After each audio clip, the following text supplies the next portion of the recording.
What's thought I made an art of the man? The new knowledge of power. One more prayer. Knowledge is power, and power is knowledge. Break the chains and experience the knowledge. Find power in power, and truth in knowledge. Once you know, no one can take your knowledge. I read book after book, studying the power, spent hour after hour, learning black power, destroyed lie after lie. For the power, found self in these pages of conceptual power. I found the truth and I'm not letting go. Frederick Douglass and Booker T found power. Nat Turner found truth in his darkest hour. Mama Harriet set us free and stood for we. In these pages I found power in our history. UEP birthed the Panther in me. In me, never let a fascist pig carry me, not me. Revolutionary thoughts, all I read. Normal for my soul, keep my spirit on high. Revolutionary thought is always on the rise. Yeah, it's always on the rise. Love. Knowledge is power, and power is knowledge. Break the chains and experience the knowledge. Find power in power, and truth in knowledge. Once you know, no one can take your knowledge. I read book after book, studying the power, spent hour after hour, learning black power, destroyed lie after lie. For the power, found self in these pages of conceptual power. Our problem was never us, our problems was them. Them being the ones who robbed and took us, kings and queens, nation builders.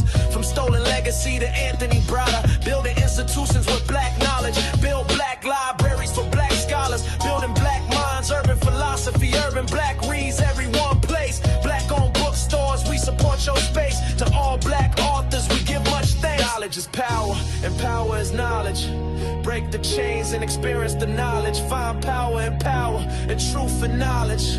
Once you know, no one can take your knowledge. I read book after book, studying the power, spent hour after hour, learning black power, destroyed lie after lie.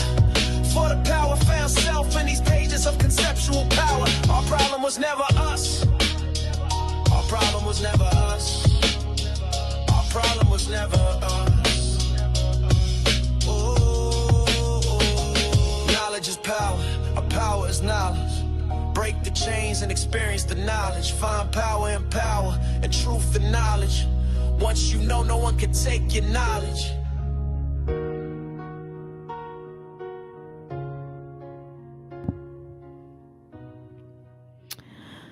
Peace, peace, peace, family. Peace and black excellence, family. Man, you just heard the words or the music by Baba Adisa Fatiu. Shout out to Baba Adisa Fatiu. I'm going to make sure that a link to his music is going to be in the description of this video. Let me move myself to the side, right? You know, when I'm playing the music, I like to be at the bottom, but then when I'm up, I want to, once the music is gone, I want to be side by side. Family, you're looking at the UACI STEM camp. Make sure that you register your child. If your child, and even if it's not your child, it could be a nephew, it could be a niece, it could be a grandchild, granddaughter, cousin, a neighbor. Make sure that you head on over to uacistemcamp.com. And if your child, is between the ages of 8 and 17, you can enroll them in the camp, family. You can enroll them in this camp. This is a virtual STEM camp that teaches children African STEM history and also artificial intelligence, cybersecurity, machine learning, and the fundamentals of coding. Okay.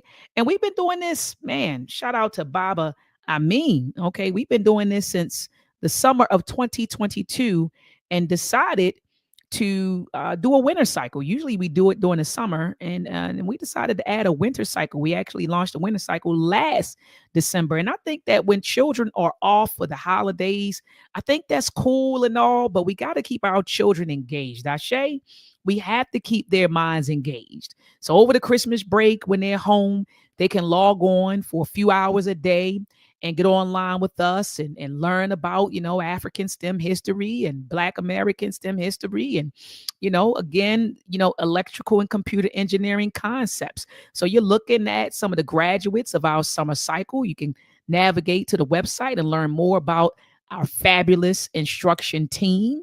All right. And then listen to the parent testimonials. What are parents saying about the UACI STEM camp? Ashe? So, all right, family. I mean, I'm scrolling through the website and I also put it on the screen for you. UACI STEM Camp registration closes on December the 5th. It's either December the 5th or 6th. Let me look at the bottom of my screen. Hold on. December the 5th. Okay, so you have until December the 5th to make up your mind. Head on over to the website, click this blue button, register now. Okay, and it will bring you to this screen where you can fill out a short application. All right, it only takes a few, maybe 2 minutes at tops to fill this thing out. And that's it. Hit the submit button and you'll be on your way. All right. So, look, family, without further ado, I'm bringing on my brother, man. And you know that he came on during the election and he came strong. Dr. Butch Ware. Shout out to Dr. Butch Ware, man. I just feel like whenever I'm having political discussions, he's my go-to guy. I follow him on Instagram.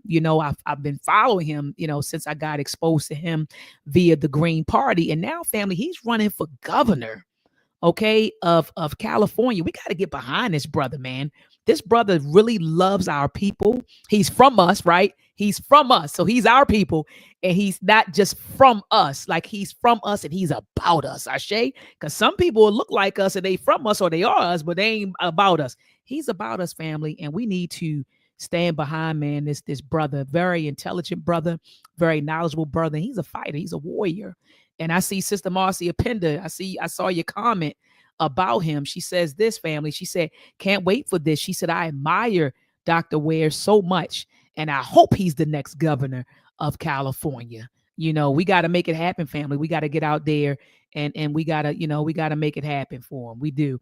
So Miss Jessie says, she says, grand rising. She says, I'm here. Peace and love to you. I see FBA Convo is in the building. He told me to reach out to Brother Sabir Bey for a sit down. Absolutely. I have no problem. If you can put his information in the chat, FBA Convo, do me a favor and do that, okay? All right, we got Tim Jones in the building. Peace and love to you, Brother Tim Jones. He said, it's always a pleasure. I hope everyone is physically and mentally well. Peace and love. We got the great Baba in the building. Peace and love to you, Baba Gregory Torrance. He said, Hotep Dr. Ma'at, peace and love to you. We have the great Dr. Dennis Asar Winkler's in the building. Peace and love to you. He said, blessings, Amani Na and Guvu. He said, peace and power in Swahili to us. Peace and love to you. I hope I didn't miss over anybody. Oh, Dejan Ford. I ain't forget you, brother. Dejan Ford. Peace and love to you, Dejan Ford. Family, please take a moment out to thumb up this video. Thumb it up, thumb it up, thumb it up. The more we engage a video, the more it begins to trend on YouTube. All right. So thumb up this video and also, family, share it. Let's get some more behinds in these virtual seats. Okay. Share this video, share it. Let's get it out that Dr. Ma'at is live, with a warrior, one of our great warriors, one of our great minds, Dr. Butch Ware. I see some folks are watching on IG. My IG family, peace and love to you. I see you in the building. Peace and love to you, my IG family. I see you. Real Jazz Smith is in the building. I see it says let's be, y'all got so many names. Let's be real. Lee is in the building. Morris is in the building. Peace and love to you. East Lake is in the building. Peace and love to you. I see Book God is in the building. So I see some folks, a couple of folks are watching on IG. So my IG family, look, I'm going to grab the YouTube link. Make sure you head on over to YouTube. I'm gonna drop the link in the chat. I don't know if it's going to show up as a hyperlink or what, like something you can click, but cut and paste it. Come on over here so that I can share your comments on the screen. Okay. Peace and love. I see Race First is in the building. Race First said a BB Fahodi at BB to me. BB Wan to your Race First. I see Jesse is in the building. Jesse M. Garrett said, thumb up this video, family, and share it. All right. So without further ado, I'm going to bring on my good brother, Dr. Butch Ware. Peace and love to you, Dr. Ware. How you doing, warrior? Peace, love, and power right back at you, sis. It's good to see you. And first of all, like, I need to get that joint. Like, that went hard. Baba Adisa, was that off the Baba Adisa. No, it goes. I was like, getting all like ready for battle, like shouting out all the right names. Like Nat Turner taught me X. And all right, so like I was ready to go. And then I saw you do the STEM thing, and I'm in my office at UCSB, and I actually keep this in my office This is me, second Wow. place finisher for Math Counts, 1987, Love when it.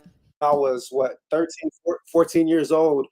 Yeah, I was Love it. never one of those people that thought that our people wasn't built for the math or science. Actually, that was my first love was mathematics. I found out that I could do the historical research later, but yeah, I fell in love with the numbers first. So Yes. yeah, definitely appreciate what you're doing, shouting out the Black STEM programs because I feel like yeah, definitely underrated. Yeah, absolutely. And I'm not even surprised that you're a STEM person. Like I'm not, I'm so not surprised that you're a STEM person. And my background, you already know, is engineering. Yeah, But then, yeah. and then my love, my passion is history. I'm a history person. I love history. So it seems like we're right there in alignment. You did the math, I did the engineering, and then we both fell in love, with history. And so yeah, and so tell me about this governor. Tell me about this run for governor that you were involved in and what was going on with that. Yeah, I mean, so really it emerged straight out of the vice presidential campaign. I mean, I got called into electoral politics, by Dr. Jill Stein, invite me to run as the VP candidate.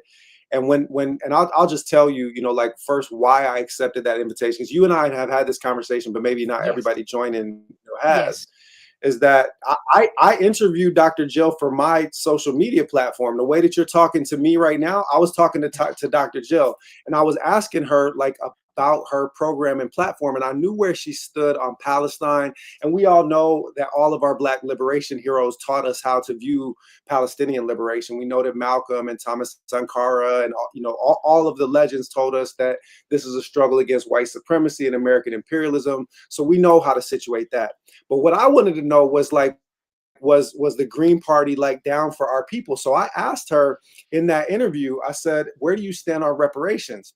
And she Mm. said, they behave as though it's incalculable, but it's been calculated many times. It's between 10 and 14 trillion dollars US that are owed to the descendants of the enslaved, and I'm in favor of cash payments. And as soon as she said that, then I knew that there was a conversation to be had about like accepting, like thinking about the Green Party. Now, fast forward 24 hours later, I got called by her campaign to jump on a Zoom. And they said, listen, it was a great interview, you interviewing Dr. Jill. We've got our vice presidential candidate who had to bow out due to health issues. Would you Mm. consider running? Literally 24 Mm. hours after meeting this woman, they're asking me if I would consider, running. And that's when I had to go back to our revolutionary teachers and reassess what the role I see as of electoral politics as playing in a liberation struggle. So I went back to Malcolm first, right? Mm. Malcolm, 1964, the Ballad of the Bullet. Yes. Everybody knows that this is an ultimatum to white America. We're gonna have our freedom, and you can do this the easy way, or you can do this the You can do hard it the way. hard You can way. let us, you can let us take it through the electoral mechanisms, or you can deal with us in the streets. And that's what the Ballad of the Bullet was saying. But I went back and I realized that Malcolm was saying something else. Malcolm said, we're gonna knock on every door in Harlem, and we are going to register every Black face behind every door, not as a Democrat, not as a Republican, but independent. And then he said, and whatever Black face is behind that door that doesn't have the responsibility to register themselves, that we're going to have strong words for them, or we might just run them out of town. Mm. That's what Malcolm said. And that's when I realized, well, wait a minute.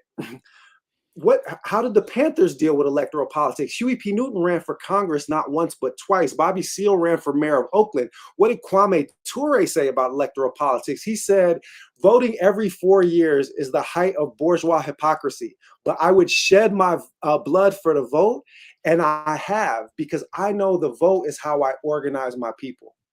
So that was the Mm. beginning of me reassessing how we can utilize electoral politics as a tool in the toolkit of African liberation and African revolutionary thought. And that's when I realized, if they're serious about this, of tagging me in to run as the vice presidential candidate, and I said, listen, I'm going to take this. I'm going to pray. I'm going to talk to my spiritual mentors and my teachers. I'm going to talk to my family. But I said, in the meantime, y'all need to run tape on me because you got to understand what it is that you're getting if you invite, like a whole Black Muslim revolutionary into your political party at this level, it's going to change the trajectory of that party. And they said, no, we already have. That's why we're asking you. So all of that is to say is that while the Green Party has not been a perfect mechanism, it has not done a lot of the work that needs to be done on the ground in our communities. The Green Party has a platform that is about Black liberation, and they essentially just tagged me in at the top of the party and said, utilize this party as an instrument for fulfilling a liberation agenda. So once I'm tagged into a fight, I don't go out until the other guy goes down. I'm backing up so that you can see Malcolm on the sweater. Like we right? That once tagged in, and finishing third in a presidential race. And you got to understand, Dr. Jill's 75 years old.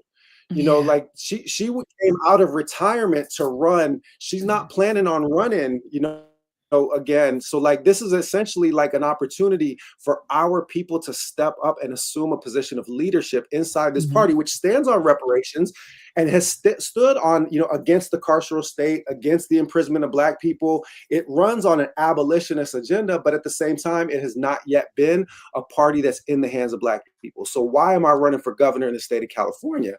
To build the political infrastructure to make this a party of and for the people.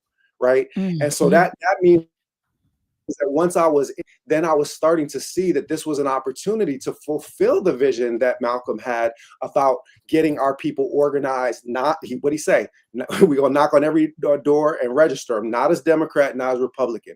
I'm not running on either of those plantation party tickets. We're running outside of that in order to try to build and consolidate power that's not just about Black liberation, but as Black liberation at its best has always been. It's been about the death of American empire. It's been about the death of white supremacy. It's been about the death of capitalism, is that we are the instrument through which liberation for humanity will be delivered.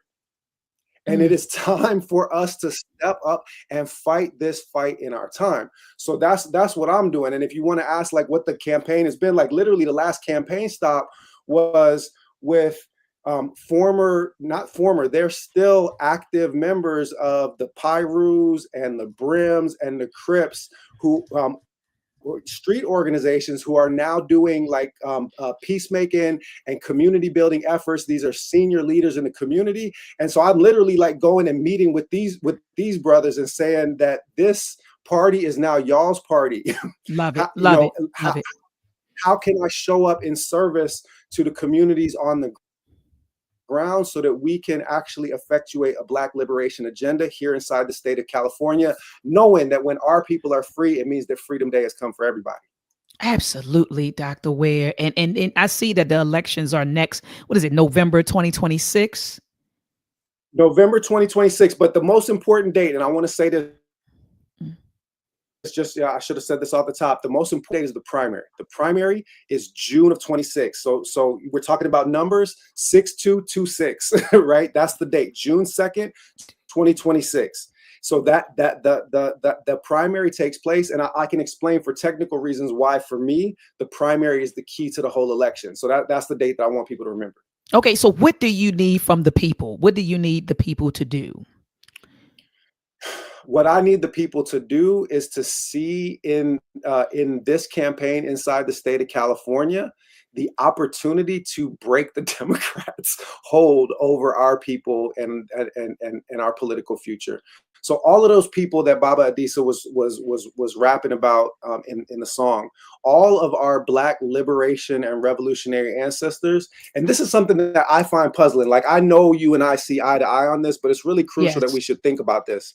Is that when did our people get historical amnesia and forget that every single one of our Black revolutionary heroes told us that the Dems are ops? Every single one of them told us that the Dems are ops. Malcolm said in '64, that same speech, he said, of the Democrats to our community, he said, you put them first and they put you last. And that makes you a chump. That makes you a political chump.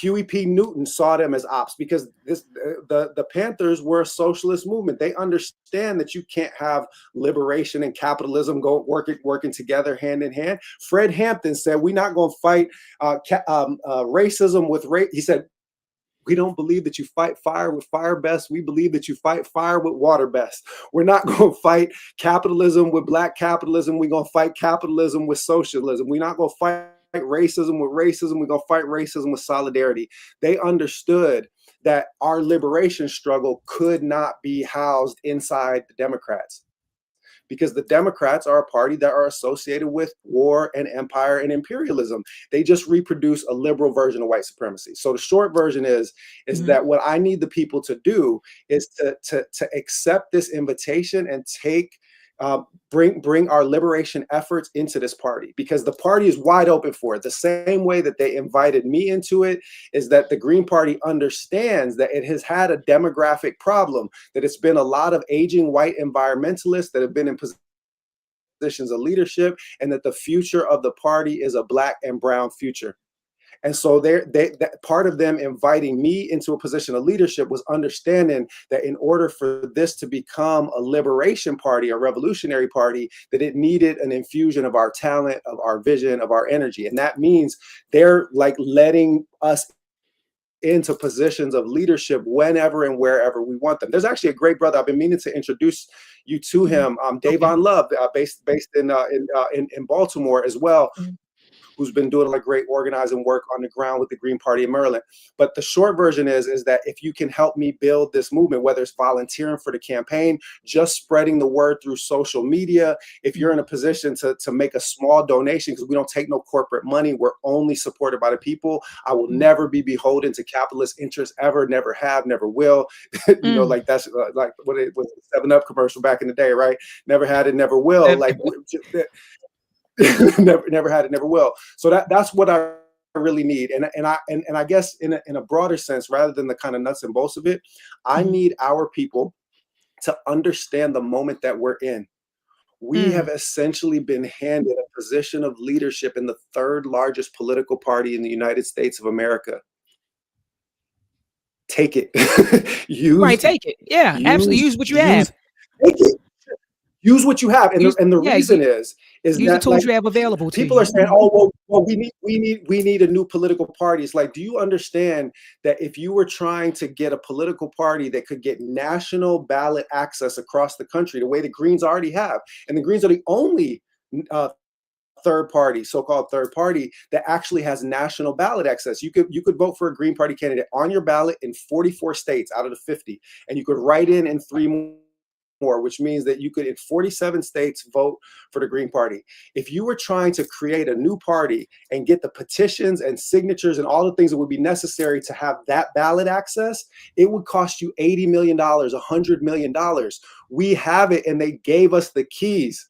Right, and are running on reparations, are running on an anti-imperialist agenda, are running on an anti-capitalist agenda, and the party will be what the people that build the party make it. So if our people are represented in that effort, then this is going to become the instrument for Black liberation. And if I'm in a position of visible and vocal leadership inside the party, then the party is going to stay 10 toes down for Black liberation, because if it falters in that, then they are going to hear from me about it every single day, because that's all I've ever wanted, right? All I've ever wanted is for our people in our age, in our time, while we're still here to enjoy it, to like see liberation with our own eye, to taste it with our own tongue, to hold it with our own hand, to pass it on to our children. It is our birthright, and we are here as the fulfillment of the prayers of our enslaved ancestors. It is time for us to step up and deliver. Absolutely. I mean, absolutely, Dr. Ware. I mean, I couldn't agree 1,000%, 1,000% with you. But let me ask you this, because I've heard some criticism. Some folks say, well, Dr. Stein and Dr. Ware, they go so hard on the Democrats, but where's the smoke for the Republican Party? What's your thoughts about that, Dr. Ware? I mean, I understand the nature of it, but let me just be clear. I've been guns blazing against Trump and the Republicans, from the beginning. But let me go to Malcolm for this. Mhm. Malcolm in 1964 said the white liberal is the most dangerous thing in the Western Hemisphere. And when Malcolm said that, white conservatives, those white Republicans, were hanging Negroes from trees. White conservatives were turning dogs and fire hoses on black protesters. White conservatives were putting bullets in the brains of white voting rights activists and burying them next to the Mississippi roads in shallow graves. And Malcolm said what he said. It's not that Malcolm thought that the Republicans or the conservatives were not a threat. He thought that the enemy that poses as a friend is a more dangerous enemy to you. That's why Malcolm said, the liberal is a fox. It bares its teeth. You think that it's smiling at you, but you are on the menu. The conservative is a wolf. When it bares its teeth, it's into a vicious snarl that leaves the Negro with no illusion as to where he stands. So for me, the reason why the Democrats take most of the smoke is because our people are associated with the Democrats. We are the only thing keeping that party alive. They cannot win any election. They cannot win any election without getting 80% of our vote. And what do we get in return for our fealty to this party? Malcolm compared the fox to the wolf, but I'm gonna give you one. This one ain't from Malcolm. This one is from me. Okay. A sheep is going to spend its entire life living in fear of the wolf, only to be eaten by the shepherd. Now, what do I mean by that? Who is telling you all the time that the enemy is over there, the bad guy is over there wearing red, he's on the other side of that wall, it's Donald Trump, those people over there are the fascists? Stay close to me.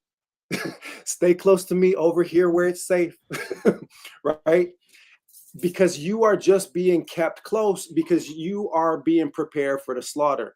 That one that claims to be the shepherd and protect you from that wolf that is hunting you, that's the one that's planning on eating you. And if you don't believe me, then look at their record. What have they delivered for our people? Like, honest to God, I was racking my brain about this, and I literally cannot think of anything since the 1965 Voting Rights Act that and you know they're about to repeal that too, right? They've already cut chunks out of it. What have they delivered? Did they give us affirmative action? Did they give us DEI? No, they gave us the crime bill. They gave us mass incarceration. They have dealt us death, and we show up and vote for them anyway. So the reason why you're going to hear more smoke is, especially when addressing our people, is that the Republicans are not really an electoral concern for Black people. Nobody with good sense is going to ally themselves with open fascists right from jump. But a lot of our people are being hoodwinked and bamboozled into thinking that the Democrats are their friends. And this is just a predator that hunts by guile rather than by force. No, absolutely. I couldn't agree with you more. I just kind of wanted to throw, what do they say, the alley-oop, and then you just kind of dunked it. I knew I already knew where you were coming from. But I've heard that. Yeah, you slammed, you just dunked it. I've been hearing people say that, like, oh, they got all the smoke for the Democrats, but you never hear anything about the Republicans. But speaking of the Democrats, just recently, we've witnessed the Democrats had huge victories across the nation. And so what, in your thoughts, what does that say? So the Democrats, I think I know you're going to say tired of Republicans, but anyway, so the Democrats won a bunch of elections, literally from New York to California. And so what do you think is in store for us as a result of these victories, these wins? So, the first thing is that it is important to recognize that there is a wholesale rejection of Trump and Trump's policies by any and every sane person, right?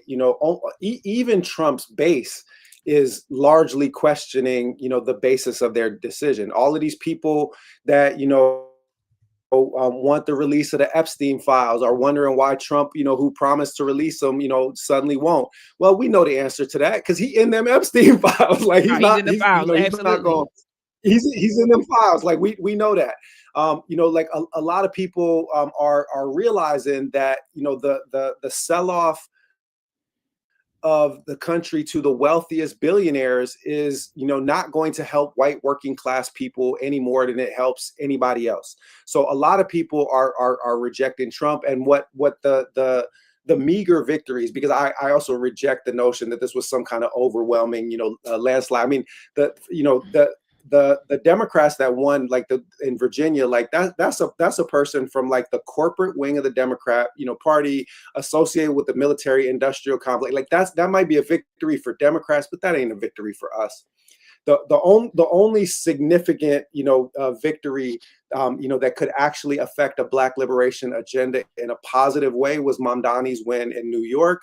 But in order for that to be a win for us, as opposed to just a win for Mamdani is actually going to have to stand up and represent communities. And he's been backpedaling. Like he already said that he apologized for calling the NYPD racist because he was mad in the 2020 uprising. Yeah, Floyd uprising. Like, and it's like, man, listen, you ain't got no right. You ain't got no right to be apologizing to the NYPD. That's an institution that has systematically tortured and brutalized, our people. So, I mean, I'm hopeful, in some ways for Mamdani, but other than that, I really don't see anything of significance in the so-called Democrat wins in 2025. I actually know Zohran Mamdani's dad, Mahmoud Mamdani. He wrote a book that I teach regularly, Citizen and Subject, that's about indirect rule and apartheid in colonial Africa. I know that Zohran has been actually trained up in African socialist revolutionary theory. I do have questions as to whether he's actually going to be willing to stand 10 toes down on it. And that is mostly rooted in the fact that I do not believe that anybody with actual liberation politics, that they can survive with those liberation politics intact inside the Democrats. I don't think that you can have. You can't have anti-imperialism inside an imperialist party. You can't have anti-racism inside a racist party. You can't have socialism inside a capitalist party. That's not how it works. So that's but I do think that he was better than the other alternatives for the city of New York, and I'm hoping that that he at least fights back against the corporate wing of his party. But if I thought that the Democrats were redeemable, well, that would just require me, rejecting all of the evidence of my eyes and experience. And it would also require me turning my back on all of our Black liberation ancestors who I just cited that told us that the Dems are ops. Yeah, and Mandani, he ran as a Democrat socialist. Could you talk to our people about what does that mean? Because you got some people that was like some of our people don't even know what socialism is, let alone communism and social. They have no clue. So could you break down to our people, what does that mean? He ran as a Democrat socialist. Yeah. So, I mean, really, and this is the heart of the problem, is that the Democrat in that term is the weightier of the two words. You're not really talking about an actual socialist. You're essentially talking about a social democrat is somebody that is running on the same kind of policies, essentially, that FDR advocated. And that's really the farthest, to the so-called left that you're going to see inside the Democrats. When you refer to our like actual revolutionary tradition, the Black radical tradition, you're talking about people like W.E.B. Du Bois, who was an actual socialist. You're talking about Paul Robeson, who was an actual socialist. If you're talking about Huey P. Newton and Fred Hampton, who were actual socialists, you're talking about Assata Shakur, who was, rest in power. She just passed. These were people that you're talking about Kwame Nkrumah. You're talking about Thomas Sankara. Now, what is that? This is simply the rejection of the capitalist and imperialist structure that is associated with North America and Western European power. That's it. that capitalist and imperialist structure that built its wealth and resources first through the slave trade and then expanded that wealth and those resources through the colonization of the African continent, through imperialism in Latin America. Socialists are people that don't believe that resources should be privatized for the benefit of a few billionaires. They're people that believe that the resources are for the people. They come from the people's labor, and the people should have decision-making power in how those resources are allocated and distributed. Right. In other Absolutely. words, it's people that believe in economic democracy, not just political democracy. That the people that do the work should enjoy the fruits of the labor, and that's the reason why so many of our Black radical heroes define themselves as socialists. Now, Malcolm, sitting over my shoulder, never took that title on himself. He said I'm a Muslim and a revolutionary, and what that means is that some of our people have not wanted to necessarily define themselves in Western terms, right? So not necessarily referring to their own political ideologies as being just an opposition in opposition to capitalism. But in practical terms, Malcolm was also an anti-capitalist and an anti-imperialist. He just never, embraced the term socialism as a personal identifier. And in point of fact, neither do I.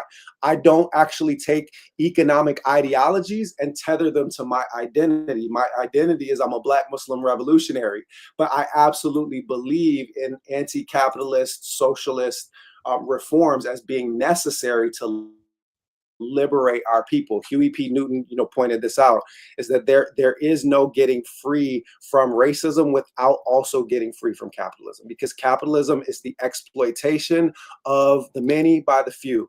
W.E.B. Du Bois said, a philosophy of universal selfishness can never bring social good to all. Mm, That's just not possible. If mm. everybody is simply trying to take everything that they can for themselves out of the system and privatize it, then you are going to be left with a society that is in shambles and in chaos. And that is precisely what we have. The last thing I want to say on this Mhm. is that the next time there is a non-racial capitalism will be the first time that there's ever been a non-racial capitalism. And what I mean by that is that capitalism and racism were built together. Okay, so the systems of racial classification were designed by capitalists in order to create permanently politically and economically disadvantaged classes of dark-skinned people. That started with an enslaved population, but everywhere capitalism went, it produced racist and apartheid systems. The two are like, they say in Wolof in Senegal, where I lived for many, many years, they say it's like coffee with milk, bangabole nan bangabole tour, which means it's like coffee with milk. You got to either drink the whole thing or pour the whole thing out, but you can't separate them because they're too much mixed together. That's how capitalism and racism function. Is when you accept capitalism, you by definition have to produce racial inequality, because capitalism needs racial inequality to exist. So it's the reason why Fred Hampton said we're not going to solve capitalism with Black capitalism. And that is also a major problem in our community. A lot of people think that we can hustle our way to liberation, but that's not how it works. We need actual structures that are designed to like provide for the basic needs of all of our people so that our people can shine and fulfill our potential. We are not going to, to Jay-Z our way out of these situations. We're not going to, do you know what I'm saying? Like, we're just not, like, No, I'm you know, with you. I'm with you. having a handful of Black billionaires, that does nothing to uplift the Black masses. And so often the success of those Black individuals is predicated on them reproducing the systems that exploit us all. Like you saw that coon 50 Cent, coming out, against Mamdani because he was worried about like a 2% tax increase on his pocket. Well, with all due respect, brother, like you were a predator, feeding on our people when you were a dope dealer, and now you're a predator feeding on our people as a billionaire as well. Like we have to be like serious about the fact that capitalism has corrupted the morals of a lot of our Black leadership, and they have come to see our basic needs as Black people, as working people, as expendable. If it's something that might affect their bottom line, they're willing to let the many suffer for them to continue to reap benefits for a few. No, absolutely. And there was and shout out to Chairman Elijah out of the Tendaya family. He put up a video. Not yeah, he posted a video on IG recently because the Root recently published an article entitled "Black Celebrities Won't Save Us." It's a lot of us really we still look to celebrities, and I thought about this when you mentioned Kanye Yeah. and Jay-Z, but a lot of us still look to Black celebrities to be our saviors. And now there are videos on TikTok that are going viral where people are like, yo, like they really don't care. People are like, look, we're losing SNAP benefits. People are starving, children are starving, and we're talking about Black people in particular. And these celebrities don't care. They said, man, these celebrities they're steady trying to promote their products. They're releasing new music. They're asking us to stream their music. But we're over here saying, hey, I just lost my federal job. I'm laid off. My SNAP benefits may not be, renewed, but yet you're fanning products in my face. So you really don't care. And there's some people are really waking up to the realizations that these Black celebrities are not coming to they're not coming to save us. So like you just said, we're not going to be able to Jay-Z our way out of this situation. But go ahead, Dr. Ware, you wanted to say something. Go ahead. They sold us a fiction that Black excellence was a substitute for Black liberation. Mm. Right? They sold us a fiction that Black excellence was a substitute for Black liberation. That success inside the system was a substitute for transforming the system. And it's pretty simple. Like Malcolm put it the best. He said, a well-dressed slave is still a slave. Mm. Right? Many of us, and this is actually a fundamental problem. And I'm glad that I can address this in a cipher like this one, where I know Absolutely. that I'm talking to somebody that is spiritually rooted and grounded in our traditions. Absolutely. Because Absolutely. the reality is that many of us have not addressed the internal trauma that capitalism and imperialism have inscribed upon us. So we actually don't want liberation. We want our turn to be the oppressor. We want to be on top in the situation. We want success inside fundamentally oppressive structures. And that is not what our ancestors prayed for. They didn't pray for us to be slave masters too. They prayed for us to be free. They kept fighting and kept breathing and kept like feeding one another, taking care of one another so that we could survive to deliver liberation. Not so that we could do well and watch the masses continue to suffer. I don't know what is wrong with these people's hearts that they can witness the massive struggle and understanding that like SNAP benefits are being removed, and the same $40 billion that they're taking out of circulation, that SNAP budget, that the current president can literally give $40 billion to Argentina to prop up a fascist dictator in Argentina, at the same time that they're saying that we can't cut y'all checks so that people can eat. At the same time that they're cutting SNAP benefits, they are not cutting off arms supplies to Israel. Now, are they? The government is only shut down in the services that it provides to poor people. It is not shut down when it comes to the instruments of empire and imperialism and exploitation. They are still fully funded. U.S. empire is still fully funded. Absolutely. Absolutely. It's not skipping a beat, Dr. Ware. It's not skipping a beat. And so yeah, absolutely. Absolutely. And I gotta shout out some more giants that came through. I see the great Dr. Craig Samuels in the building. The Queen Mother Sherry Shabazz is in the building. Cuban Crisis said that this Democrat socialism, he said it's a watered down straddle defense socialism. That's what he called it. That's what it is. At best, I agree. At best. Brother Charles X is in the building. I see Brad Patterson is in the building. Ken Hunter is in the building. Peace and love to you, family. I see you all are joining and commenting, and I appreciate the dialogue. Family, please make sure that you thumb up this video, thumb it up, thumb it up, thumb it up. Also share this video, family. We want to each one teach one. Go on Instagram, Facebook, wherever, I don't know. It's so many it's so many social media platforms, Dr. Ware, out there. Family, just go to social media and just share this live. Also grab the link to this live and throw it in some of your family group chats or your friend group chats. All right, let's each one teach one, family. And so Doc, let me ask you this. What are your thoughts about the government shutdown? I'm hearing some folks saying, Charlemagne, I don't want to say the God, but Charlemagne from the Breakfast Club, he was saying things like the Dems just need to people are suffering now. Enough is enough, fight another day. Then I'm listening to my mother earlier today. Mama might be watching. Hey, mama. Mama was saying they need to hold out. They should hold out because, of healthcare. She was worried about, healthcare. And she was like, they need to hold out and keep fighting. So you got some people saying the Democrats need to keep fighting. And some people are saying, stop fighting. People are suffering enough. What are your thoughts about this, Dr. Ware?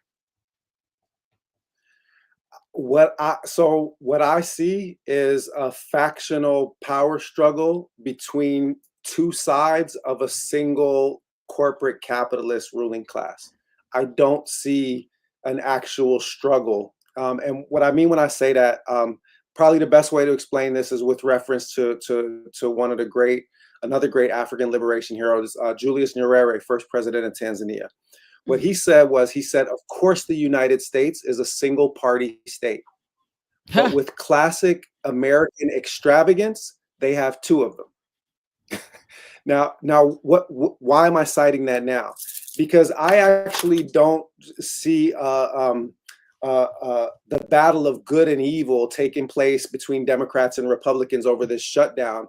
I see a factional dispute between two halves of a single corporate capitalist imperialist party that are vying for position, and neither gives a good goddamn what happens to ordinary working people, much less Black folks in this particular moment and struggle. So the way that we have come to condition our aspirations towards whether we think the Democrats are fighting back or not is part of the internal programming and mental conditioning. The Democrats are not our friends. They are not doing anything to help us, and they are not doing anything to fight back. What they are trying to do is to find a way to secure and consolidate more power for themselves.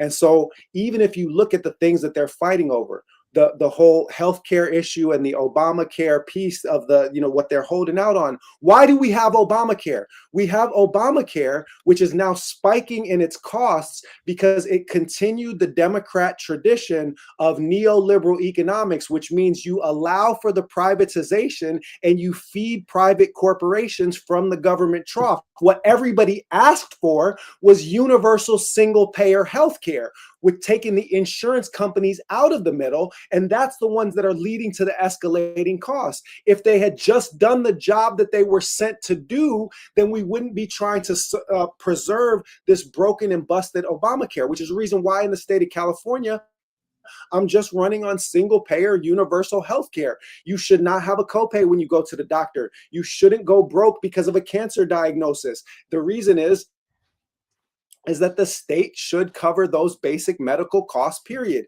Right now, 70% of Americans will go broke within a year. They're bankrupt within a year of a cancer diagnosis. Do you know how many medical bankruptcies there are in the UK? Zero. You know how many medical bankruptcies there are in Germany? Zero. And the reason is that those places have single payer health care. They don't have an insurance company establishment. So while the Democrats say that they're fighting for your health care, they're fighting to preserve the insurance companies continuing to make money off of your health care.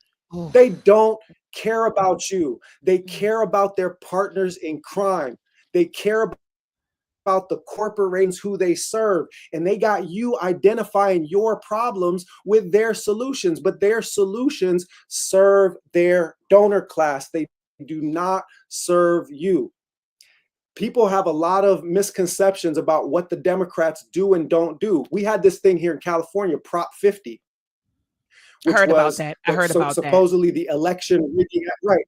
and that passed. But I said vote no on this, and the reason is that they called this fighting back against Trump by gerrymandering districts to fight back against the gerrymandering that the Republicans, did. And I said, you might as well bring your own chains to the plantation, because what you're literally doing is you're telling them that they can choose their voters instead of having the voters choose them. They can draw districts that'll make it impossible for them to ever be voted out of power. You literally just gave them the authority to have a chokehold, and they convinced you that that was resistance. They convinced you to show up and vote for them to have permanent control over your elections. And that just shows that we are a people that have been like so conditioned to identify our political interests with the Democrat Party that we are now essentially volunteering and signing up to give away our rights, to give away our resources, to give away our liberties, and for what? So all of that is just to say, I'm trying to run as a genuine opposition party. I don't give a damn what the Democrats do or don't do in fake and phony fight against the Republicans, because for me, both of those two parties are ops. Oh, goodness gracious, Dr. Ware. Goodness gracious, Dr. Ware. They in the audience. They're like, facts. Shout out to Brother Ron L. I see Sister Rashamella, the Queen Mother's in the building. Salute to you, Queen Mother. Peace and love to you. They said facts on top of facts on top of facts. Brother Brad Patterson, he said, I think many lost a grasp, of the finesse, he said, in fire that Fannie Lou Hamer brought. He said, but love that the bruh speaks much of Malcolm. So peace to you, Brother Brad. Look, let me ask you about this snap before we get on out of here. What do you think is going to happen with that? I'm hearing, people are fighting. They're saying they're fighting back. Some judges are blocking things and they're saying they're going to pay it. Some governors are saying they're going in the reserves. They're going to pay it. What do you think is going to happen with these SNAP benefits, Dr. Ware? My real answer is the Panthers' answer, that we have to provide for our needs in our current configuration of power. We cannot expect this government to provide for our needs. So we keep us safe, and we all have to understand that we keep us fed, unless and until we put ourselves, because the reality is how do we end up in this situation now? It was Clinton that took away welfare. It was Clinton that purged a bunch of people off of welfare rolls. This has been a bipartisan impoverishment of our people. And even if they somehow managed to get us SNAP benefits, was SNAP benefits feeding our people? Are our people okay right now under the previous iteration of the problem? Or are we being conditioned to accept going back to the status quo of being given crumbs from the table as the most that we can expect? So we need to be organizing to meet our own needs. I grew up in abject poverty, never living at the same street address in DC for a calendar year until I turned 8. We were in and out of places, but I could get a hot breakfast at school. And the reason why I could get a hot breakfast at school was because the Panthers started a hot breakfast program in Oakland. And it was so popular that they were worried about everybody being turned into revolutionary socialists. So they instituted hot breakfast programs. We can step up and change things, and we need to empower ourselves and our communities and not wait for the Democrats to try to do stuff for us.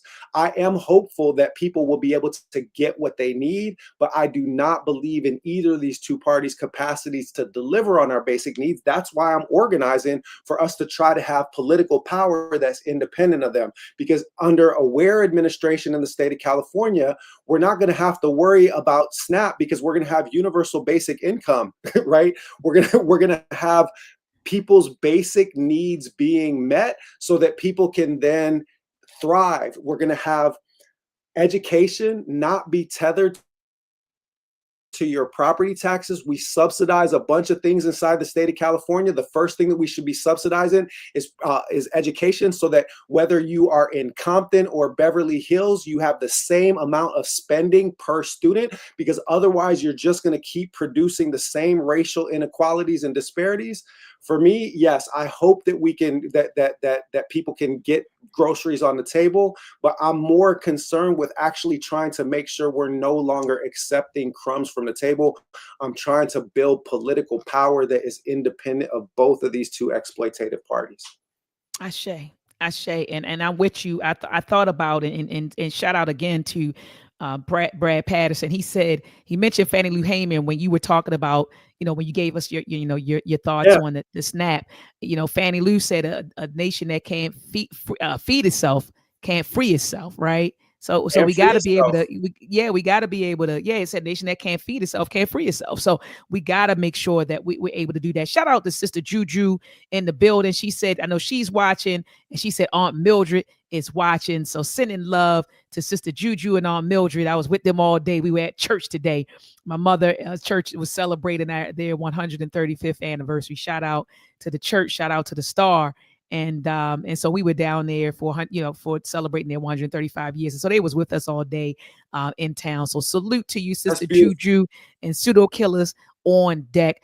Sister Sherry Sabez said the same thing. She said we need to do for self at the end of the day. And Brother Charles, he said food, shelter, healthcare, wisdom, and knowledge, and more than one Black hospital, in America. You know what I mean? More than one. Shout out to Real talk.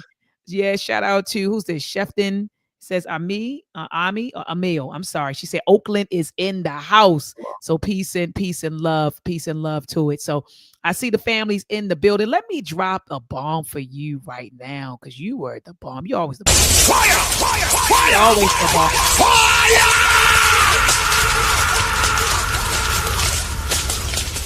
You killed it, Doc. You Can, killed can I it. can I drop can I drop one Fannie Lou? Can I drop one more Fannie Lou Hamer into the conversation? Please do. Please do. Well, Please do. Please do.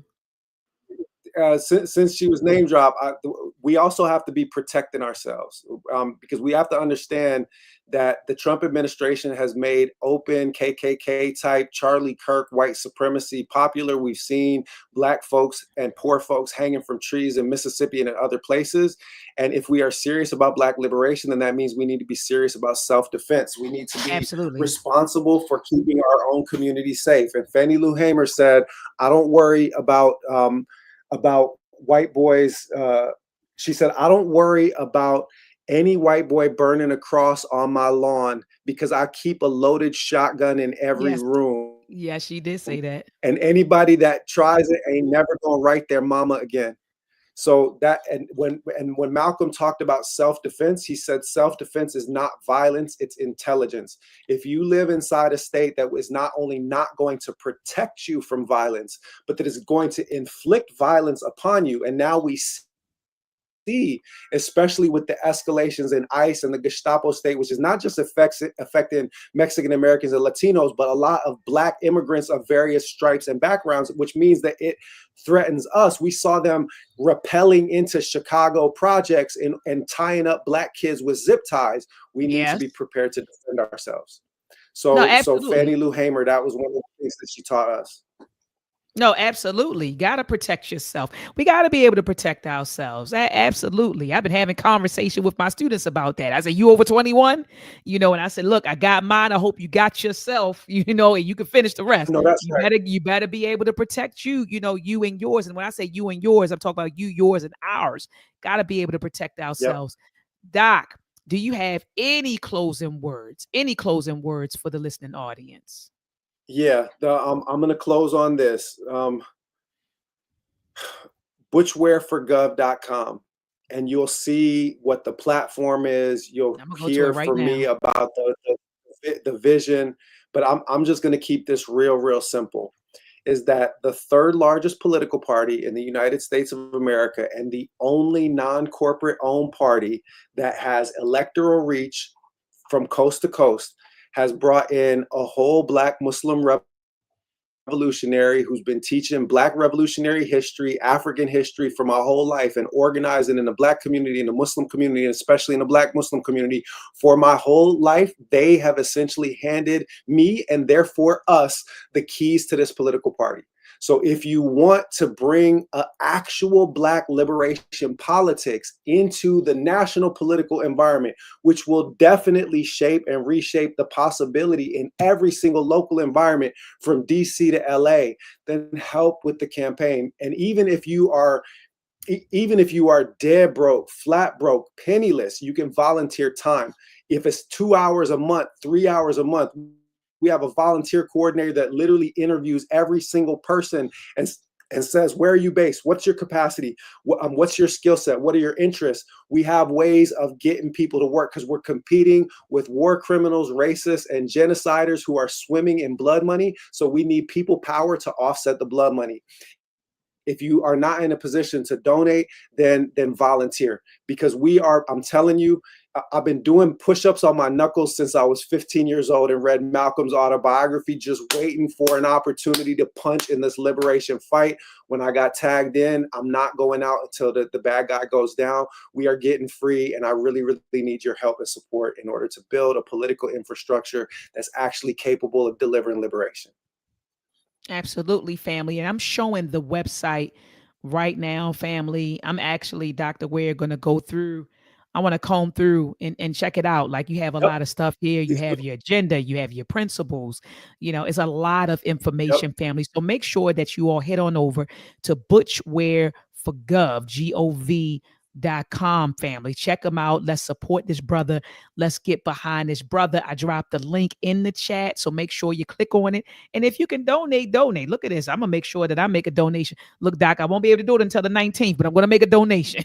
I'm definitely gonna send you something on the 19th, man. I'm definitely gonna send you something or the 19th. All right, definitely gotta send you something, family. So I hope that you all join me by coming over here to butchwareforgov.com. Come on over here, click on the donate button. Let's click on it and also learn more about his platform. Doc, let me ask this. Someone just said in the chat quickly, and I just looked at the chat. A sister said, Black Americans are not immigrants, sir. I don't know. I don't remember you saying anything like that. Maybe she's talking to somebody else. Yeah, I don't. Yeah, well, so I think maybe it might have been just mishearing that there are a lot of Black immigrants who have been targeted, which means that we also have been targeted. There's a lot of diasporic Africans that have migrated, that have different kind of citizenship status, or Afro-Caribbean migrants, and under the guise of policing their immigration status, they're just attacking people that are Black of skin or brown of skin in any shade.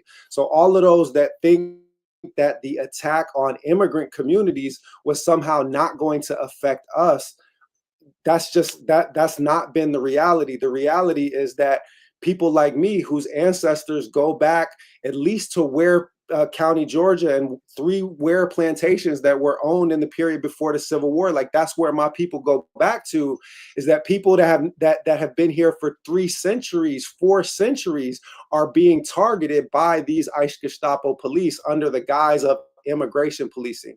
So no, we're not immigrants. We were brought here in chains, and we paid tolls of blood and sweat. And if anybody is going to enjoy the fruits of freedom and liberation in this place, it will be us who have taught these heathens the meaning of freedom. All right. I just wanted to make sure, because I didn't hear you say that Black Americans, were immigrants, and so shout out to the great hustle. I mean, why would I say that? Yeah. No, I just, I'm glad that she brought it up so we could clear it up, because sometimes people miss things. But I see that's one of my Black American sisters, and she's like, hold on, I want to make sure, yeah, he did say that, sis. So I see you on it, Queen. I see you on it. But Dr. Ware, peace and love to you, warrior. Thank you for coming through. I'll make sure that I shoot you a donation, okay? And let's stay in touch. Stay blessed, and looking forward to the next opportunity to chop it up with you. Next time I'm on the East Coast, we're gonna have to do a build in person. Hey, let's do it. I look forward to it. I'll take you over to the Temple of New African Thought. One of my comrades. Beautiful spot. We can go over there. Yeah, we can go over there and chop it up. So as soon as you come on the East Coast, Doc, hit me up and we out. Okay. All right. All right. Peace and love. Peace and power. Peace and power. Man, family, he came through with that fire, family. Oh my goodness, my head is over here spinning. I dropped the link in the chat. None of you all clicked the link to come on in and comment. I saw a lot of dialogue happening in the chat, but I clicked on the link for y'all to come on in and pull up and and dialogue with us. I saw a lot of stuff happening in the chat, and so I did want to know your thoughts. But I think the brother definitely said it all, family. He definitely said it all. But I wanted to go back to a comment that was made by the Queen Mother, Sherry Shabazz. I agree with you.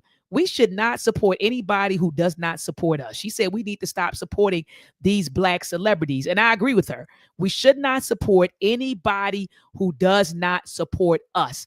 And also, family, I don't know if you all been connected with me for a while, but I've been talking about, reconceptualizing what it means to be a Black celebrity. I had a conversation with my students about being a Black celebrity. And I say, you all think the Black celebrities is these rappers and NBA Young Boy and I forgot the guy Rod Wave and some of these rappers. I said, those are who you consider Black celebrities. And I said, to me, my Black celebrities would be people like Dean Deloach, the founding dean of the School of Engineering at Morgan State University, and the people that helped build that program, which enabled me to become a doctor of engineering, and he graduated thousands of Black engineers who are now in a position to feed our families, to take care of our children, our elderly parents, to start businesses, who paved the way. People like that, that's a Black celebrity to me. Malcolm X, Dr. Butch Ware talked about Malcolm tonight. He talked about Kwame Ture tonight. We talked about Fannie Lou Hamer. I was just in Memphis, Tennessee at the People's Grocery Store, with the site of the People's Grocery Store. The brother Thomas Moss owned that, and he was lynched. Remember about that? And Ida B. Wells, made that story, known. She popularized the story of what happened to him. But people like Ida B. Wells, those folks, you know what I mean? Those are my, my sheroes and heroes. Those are people that are Black celebrities to me. People that are, running around calling people Black celebrities because they make you laugh, or you're listening to the music and they make you dance, and they got money and fame, and you look at them as Black. I don't look at them as Black celebrities. I think Black celebrities are people who are from among us. They are us. They're from among us. They operate with a Black consciousness. They do for Black people. They work to advance us in some way, right? And to me, that's what a Black celebrity is. Some of these people y'all call them celebrities, I don't think they're celebrities. I could care less. I would walk right past. If I saw Jay-Z and him, I walk right past him like I didn't know him. But if I saw Dean Deloach, you probably see Dr. Mayat fan out. If I saw him walking down the street, he's like 83, 84. And so people like that, people like, your Baba Barudis and your Mama Ya and those folks, those are the folks, that I fan out about. Even when I see Professor James Small, every time I see him, I run up to him, give him a hug and a kiss. Those are my Black celebrities. Tony Browder, people like that. You know what I mean? Those are people that are like, you see Dr. Mayat fan out about. I don't care about these folks running around here. Your Cardi B is not really Black. She's Latino, but people say she Afro Latino, whatever. But people, Cardi B, Nicki Minaj, Meg Thee Stallion, like I said, I don't care about them. They aren't my Black celebs. So, if you're not operating with a Black consciousness and you're not doing for Black people, I don't consider you a Black celebrity. And I'm not supporting no foolishness like that. Ashe. So I support our stars. Absolutely. Sister Sherry Shabazz, she said they are our stars. Absolutely. And that's who thank you, Dr. Claude Anderson. You know what I mean? Those are celebrities. Dr. Claude Anderson, people like that. Those are my celebrities. And shout out to Tim Jones. I appreciate that. He said, you are a celebrity also, Queen. And I appreciate your words, Warrior. But yeah, folks like that. And yeah, I'm with you, Sister Sherry Shabazz. People that paved the way. Those are our Black celebs. Those are our Black stars. And so those for Dr. Dennis Assault Winkler in the building, another Black celebrity, Baba Emotep Fadiu, those to me are Black celebrities. I ain't looking for, come on, man, shoot, man. I ain't looking at them folks. And the great doctor said, you are a Black conscious celeb in my book. Ashe. And so, yeah, family, we shouldn't be, we shouldn't be sitting around waiting for these people to save us. Not at all, family. But look, next week, join me back here at 7 p.m. Eastern Standard Time. All right. Join me back here at 7 p.m. Eastern Standard Time. I have a brilliant brother coming on next week. His name is Dr. Kelsey. He's a PhD. He works at the Army Research Lab, and he's going to talk about melanin. You know how we in the community for decades we've been talking about melanin and the science of melanin and what melanin is and what it isn't. And so this brother, he's going to come on and he's going to break it down, next week. I actually sent him a recent video. Shout out to the Happy Film. Happy Film just had another brother on. I forgot his name. His name is not, right now I'm having a brain freeze, but he brought on a PhD who talked about melanin, gave a presentation. So I sent that presentation to Dr. Kelsey, and he said that the brother made some interesting points. We are going to discuss that video that Happy Film put out and about melanin. And we're also going to discuss the work of Dr. Carol Barnes. Dr. Carol Barnes, I don't know if Carol Barnes is a PhD or not, but I do have the book on melanin behind me by Carol Barnes. I heard now it's going for like $500, man, on Amazon. But I don't know. I told some folks that Dr. Kelsey in particular that they may have the book at Sankofa or everyone's place here in Baltimore.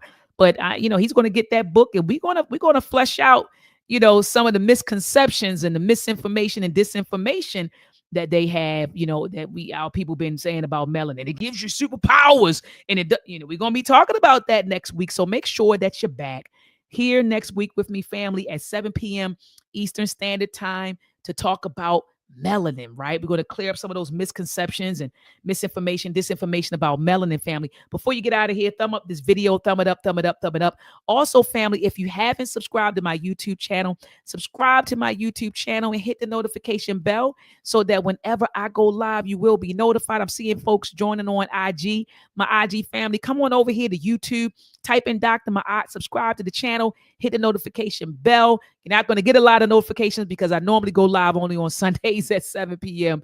Eastern Standard Time. And to my loyal supporters, I appreciate you for always pulling up on me, man. I always love seeing Sister Marcia Penda in the chat, Dr. Asar Winkler in the chat, Dr. Craig Samuels, Dr. Rushamella, Mama Queen Mother Rushamella in the building. Love to see her. Also, the Tim Jones in the building, Sister Sherry Shabazz and Baba Gregory and Sister Juju, man. I love all of my loyal supporters. Seeing Miss Tiffany in the building. Peace and love to everyone. I will see you. In the words of my grandmother, God willing, I will see. My grandmother used to say, God willing. She said, God willing, if the Lord spare my life, she said, I'll see you tomorrow. So I'm going to say, God willing, if the ancestors, the creator, spare my life, I'll see you all next Sunday at 7 p.m. Eastern Standard Time. Peace and Black excellence.